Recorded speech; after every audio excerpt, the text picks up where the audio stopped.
yung paglilingkod ko sa'yo. Kaliwang tuhod, master. Nakakatakbo naman ako, nakakatalon, pero may time talaga na parang inaalalay lang talaga lagi. Alalay lang taga lagi. Bakit? Ano ba nangyari sa'yo before?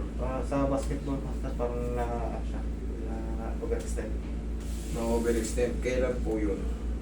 Mga ilang buwan na yun? 3 years na po. 3 years na? Okay. So nakagaling. Baka hindi. Pagka ganyan, wala nang magawa lang ano, pero parang mahina lang siya. Nakakatakbo ka, Nakakatakbo. nakakalakad ka, nakakatalon ka. Oo. Kaso, alam mong may mali. Hmm. Para bang hindi na yung dati. Hindi usual talaga. Sige, tika nga.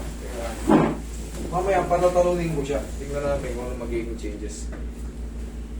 Sa tagal man naman ng panahon, full healed na yan. Pero pag yung joint nyo, or yung mga tinatawag nating meniscus dito, meniski,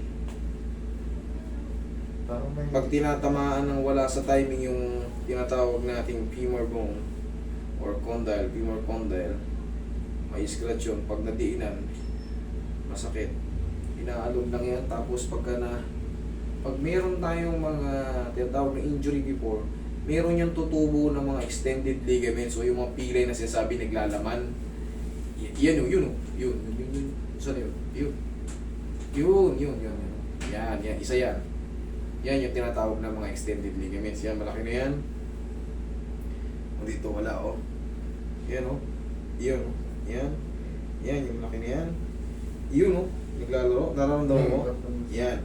Hindi yan consistent na masakit talaga. May pagkakataon lang yan na pag may maling kilos, iipit, sasakit. Pero, in a few hours nga lang nakaka-recover yung mga ganito. Yan o. Pero gagawin mo dyan, inaalog-alog lang yan pag sumakit.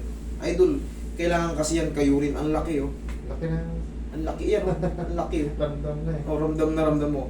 Pag gusto mong ipano yan, operahin, kakayurin lang yan. Walang, hindi i-adjust tanggalin lang yun. Sabay, sarado na ulit. Hindi katulad ng mga replacement. Parang yung buto mo sa tibial bone, kinakayo. Talagang papawa. Ay, grabe. Yung tuhod mo, idol. Kailangan to.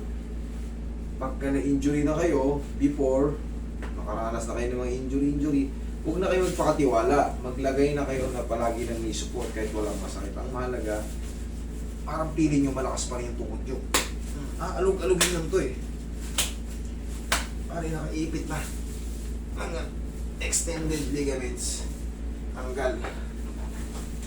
Kung hindi ka saan, lambutan mo lang. Yan.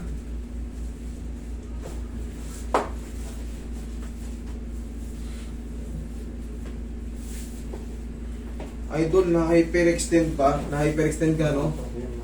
Masyadong tumaas yung ano mo. Ayan, no? Kitang-kita pala, oh. Hindi ko napansin kanina.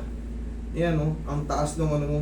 Naramdaman mo nung binaba ako. Ang lakas ng pagbaba niya. Ayan, no? Ito, oh. Ito, ang umangat. Like, nag-flat na rito. Mas pumabog siya sa pataas. Maglagay ka lang ng i-support nito, idol, ha?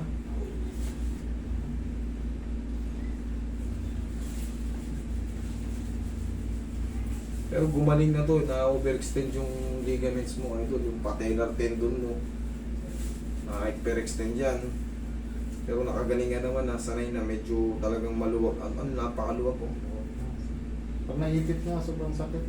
Yun yung sinasabi ko pagka... Pero yan, hindi nga consistent yun. Mayroon lang timing no?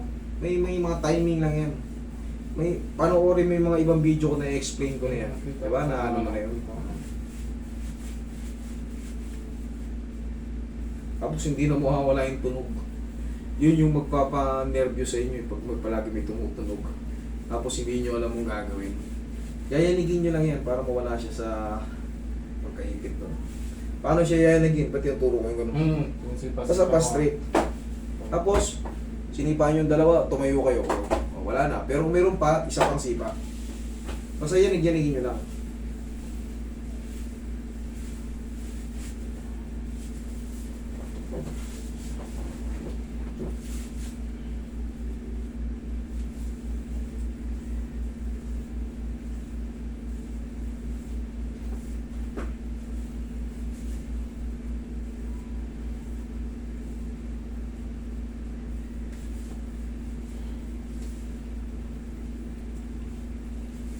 Paano yung sipa na yun? Oh. Yes! Tigasan mo. Isa pa. Okay, thank you. Tapos, rub.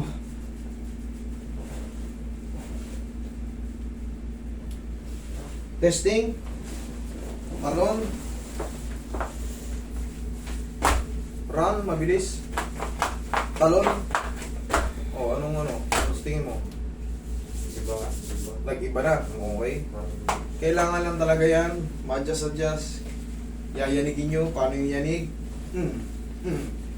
Kunyari, may umipit. Sinipa nyo. Pak. Testingin nyo. Meron pa. Ba? Okay na.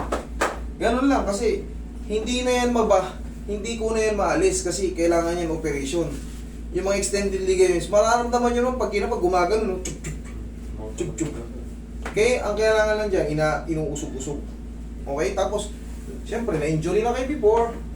Huwag na kayo magtiwala. Maglagay na kayo ng knee support para kahit pa paano, yung nasa isip nyo, may nakakapi sa tuhod nyo, malakas yan. Okay? Thank you.